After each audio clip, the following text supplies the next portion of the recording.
मैं मनोज कुमार सिंह, अध्यक्ष हिंदी विभाग, राजा सिंह महाविद्यालय सिवान। आज द्वितीय वर्ष स्नातक प्रतिष्ठा के तृतीय पत्र में संकलित नागार्जुन की रचना कालिदास पर चर्चा की जाएगी। इसके पूर्व मेरा आग्रह होगा कि आप सभी सरकारी निर्देशों का पालन करें और इस महामारी से बचने के लिए अपने घर में ही रहें। हम सभी घर में ही रहकर इस महामारी से बच सकते हैं और लड़ सकते हैं। खैर, नागार्जुन की जो रचना आपके पाठ्यक्रम में प्रस्तावित है, कालिदास, इस महाकवि का जन्म 1911 में इसी बिहार की धरती पर मधुबनी जिले में होता है। इनका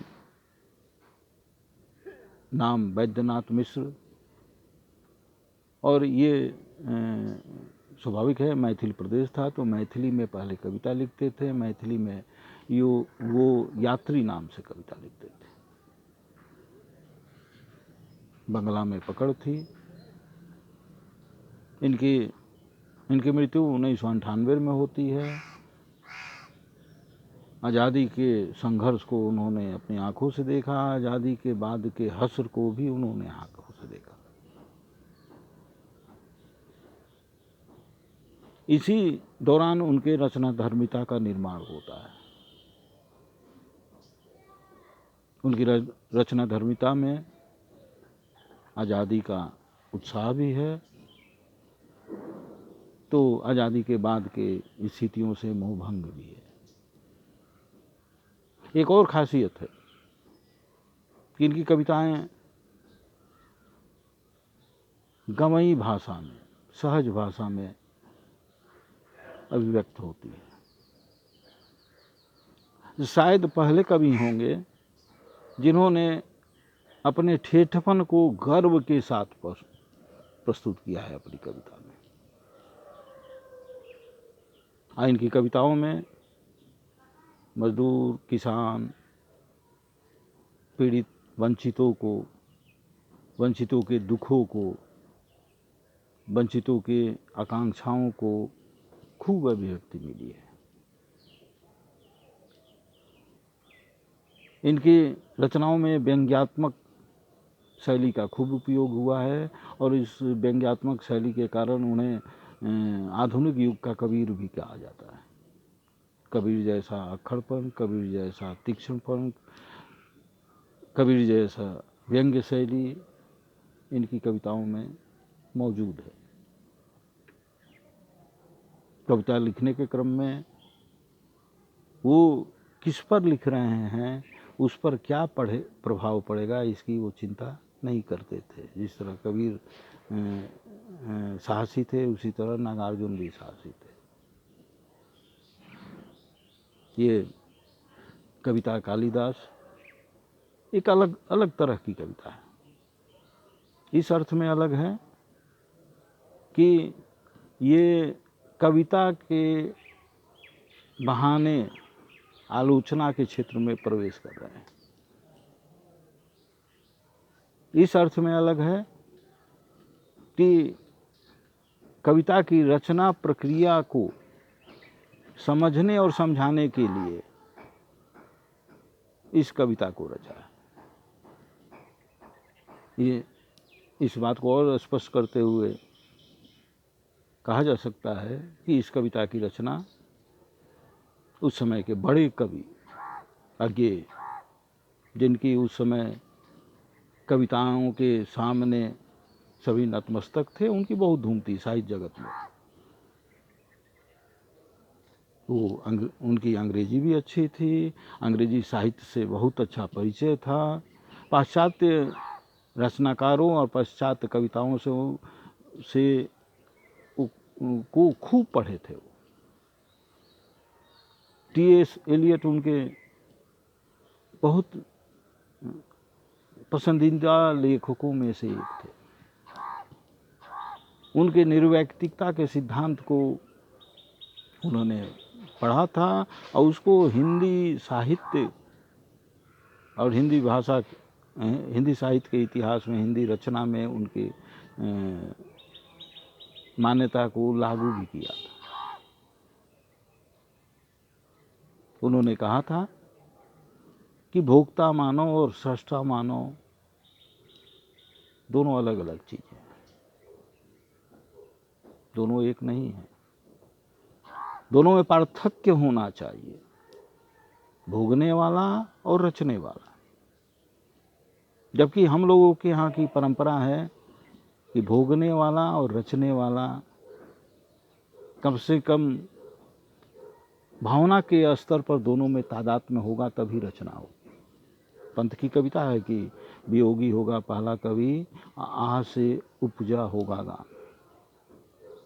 एक लोकोक्ति भी है कि जाके पैर न फटे विवाई, वो क्या जाने पीर पराई। कि हम लोगों के यहाँ की मान्यता यह है कि जो रच रहा है, जिसके बारे में रच रहा है, जिसकी पीड़ा के बारे में रच रहा है, उस भावना से जब तक उसका तादात्म्य नहीं होगा, उस दर्द को वो महसूस नहीं करेगा, तब तक वो रच ही नहीं सकता। जबकि अज्ञेय की स्थापना थी। अज्ञेय क्यों? अज्ञेय टी.एस. इलियट की स्थापना को आगे बढ़ा रहे थे। उनकी निर्वैयक्तिकता के सिद्धांत के माध्यम से कि भोक्ता मानव और सृष्टा मानव में पार्थक्य आवश्यक है। कवि को तटस्थ होना चाहिए। नागार्जुन कालिदास कविता के माध्यम से इस रचना प्रक्रिया की स्थापना को चुनौती देते हैं। इस रचना प्रक्रिया की स्थापना या सिद्धांत को महाकवि कालिदास की रचनाओं के माध्यम से खंडन करने की कोशिश करते हैं। इस अपनी बातों को रखने के लिए संस्कृत साहित्य के बहुत बड़े कवि महाकवि कालिदास की 3 रचनाओं के 3 मार्मिक प्रसंगों को विषय के रूप में स्वीकार करते हैं और विषय के रूप में चयनित कर अपनी कविता में अभिव्यक्त करते हैं। रघुवंशम, कुमार संभव और मेघदूत। इन तीनों रचनाओं में 3 मार्मिक प्रसंग हैं। रघुवंशम में अज का विलाप है, कुमार संभव में रति का विलाप है और मेघदूतम में यक्ष के विरह की अभिव्यक्ति की गई है। और तीनों मार्मिक प्रसंगों के माध्यम से अपनी बातों को, अपनी मान्यता को अज्ञेय की मान्यताओं के विरुद्ध में सामने लाते हैं।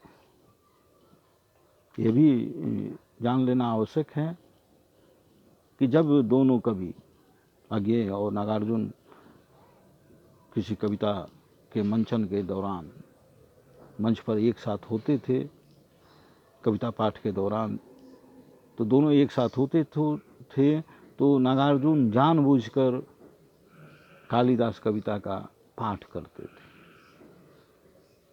ये कई बार उस समय की पुस्तकों में ये चर्चा मिलती है कि जानबूझकर नागार्जुन कालिदास कविता का पाठ करते थे या अज्ञेय के सामने। पहली पंक्ति इस कविता की पहली पंक्ति है कि कालिदास सच सच बतलाना। कालिदास से कवि आग्रह करता है 1958 में, समस्या और संवाद 1958 का,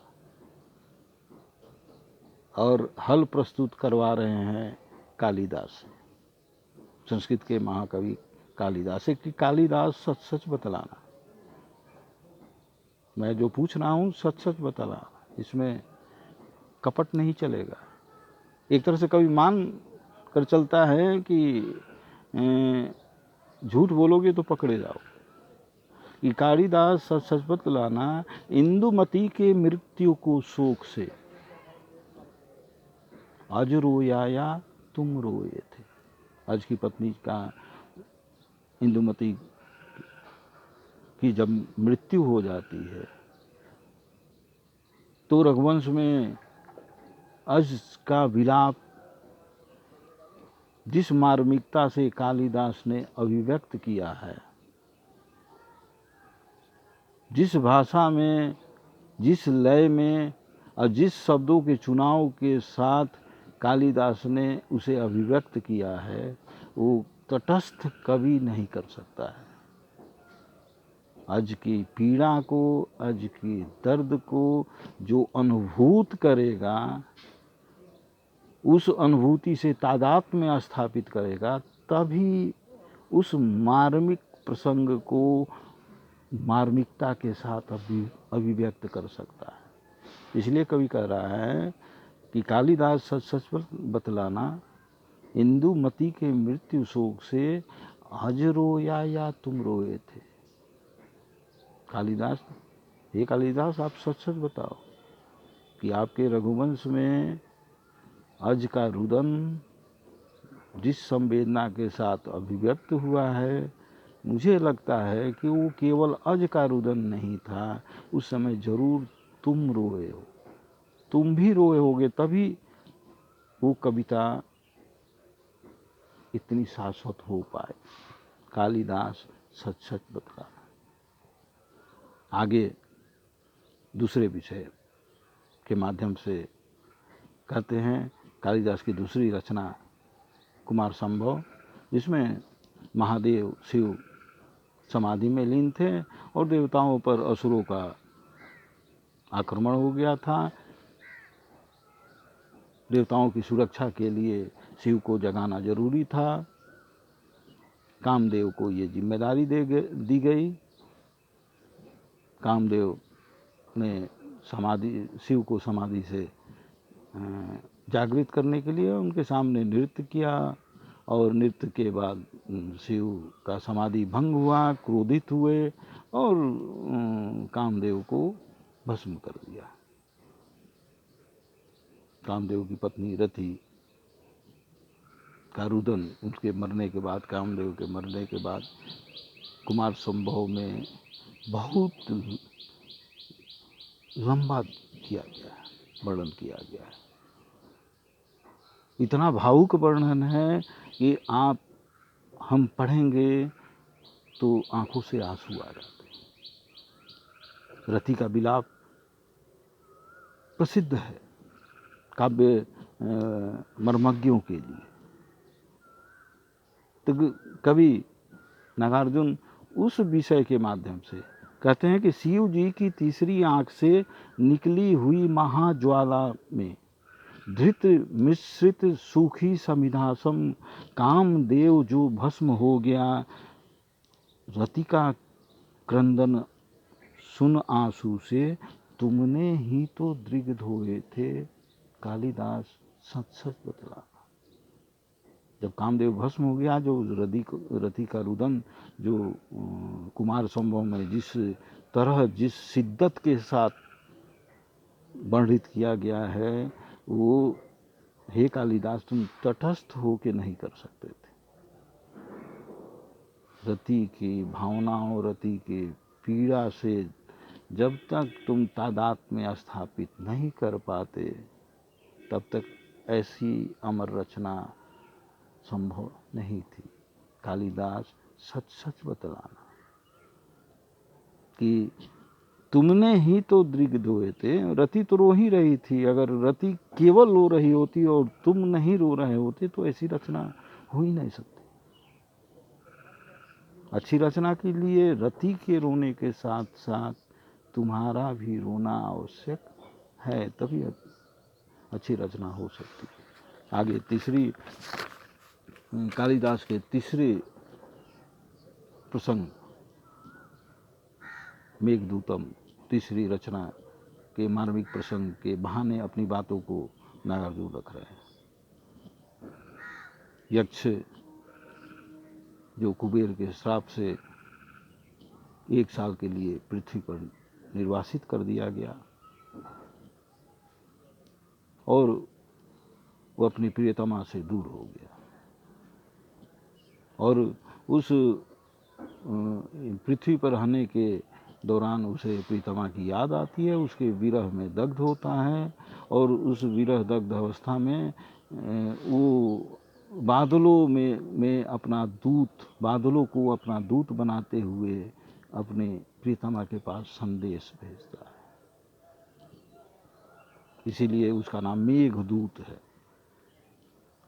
तो मेघदूत में वो संदेश भेजता है। वो संदेश भेजने की में जिस तरह के प्रसंग में जितना मार्मिक ढंग से कालिदास ने वर्णन किया है,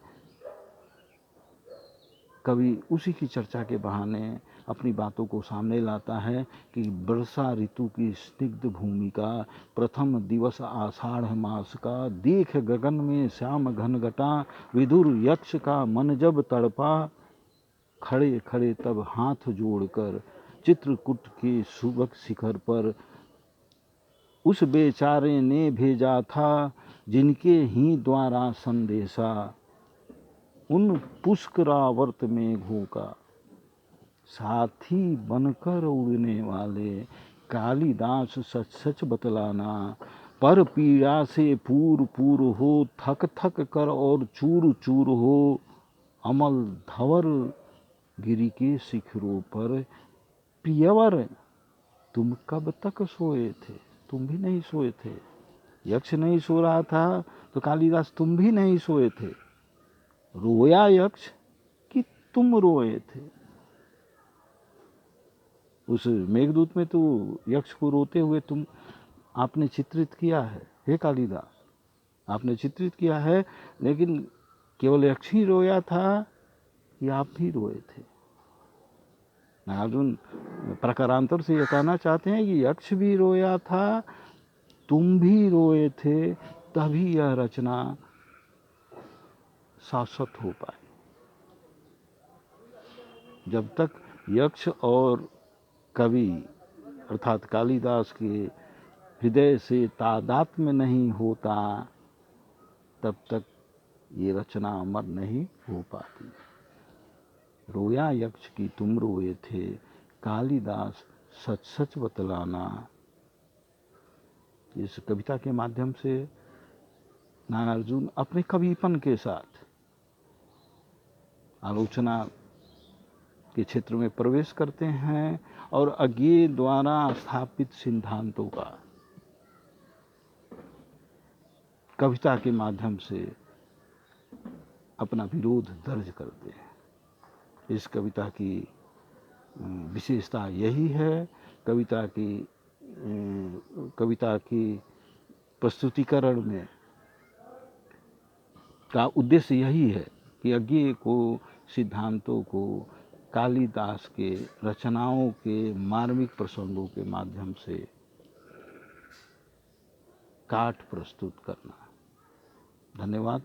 आज का व्याख्यान यहीं पर विराम दी जाती है।